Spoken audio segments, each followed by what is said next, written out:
অবশেষে ইরানের সর্বোচ্চ নেতা আয়াতুল্লাহ আলী খামেনি নিহত হওয়ার খবরটি নিশ্চিত করেছে দেশটির গণমাধ্যম।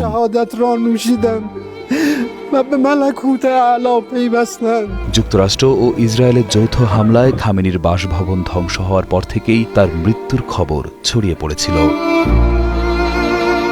এই হামলায় ৮৬ বছর বয়সী আয়াতুল্লাহ আলী খামেনি সহ নিহত হয়েছেন তার মেয়ে, জামাতা এবং এক নাতি। ইরানের ফার্স নিউজ এজেন্সি বিষয়টি নিশ্চিত করেছে। সর্বোচ্চ নেতা আয়াতুল্লাহ আলী খামেনির মৃত্যুতে দেশ জুড়ে ৪০ দিনের রাষ্ট্রীয় শোক ঘোষণা করেছে ইরান।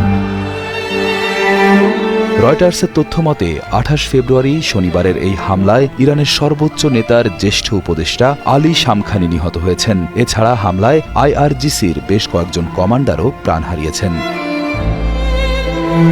১৯৮৯ সাল থেকে ইরানের সর্বোচ্চ ও আধ্যাত্মিক নেতা হিসেবে দায়িত্ব পালন করছিলেন আয়াতুল্লাহ আলী খামেনি। এর আগে আয়াতুল্লাহ খামেনি নির্বাসন থেকে দেশে ফিরে ১৯৭৯ সালে ইরানে ইসলামী বিপ্লবের নেতৃত্ব দেন, যার মাধ্যমে যুক্তরাষ্ট্র সমর্থিত শাসক মোহাম্মদ রেজা পাহলভির শাসনের অবসান ঘটে।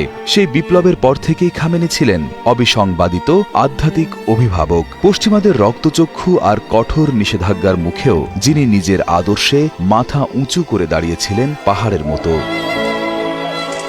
তবে তার শাসনামলে কড়া শাসন, অর্থনৈতিক ধস আর দমনপীড়নে দীর্ঘশ্বাস ফেলেছে বহু সাধারণ মানুষ। কিন্তু আজ সব তর্ক বিতর্ক, ক্ষমতা আর ভূ রাজনৈতিক কুটচালের ঊর্ধ্বে নেমে এসেছে এক অমোঘ নিস্তব্ধ শূন্যতা। খামেনির এই আকস্মিক মৃত্যু গোটা মধ্যপ্রাচ্যকে এক চরম অনিশ্চিত ভবিষ্যতের দিকে ঠেলে দিয়েছে।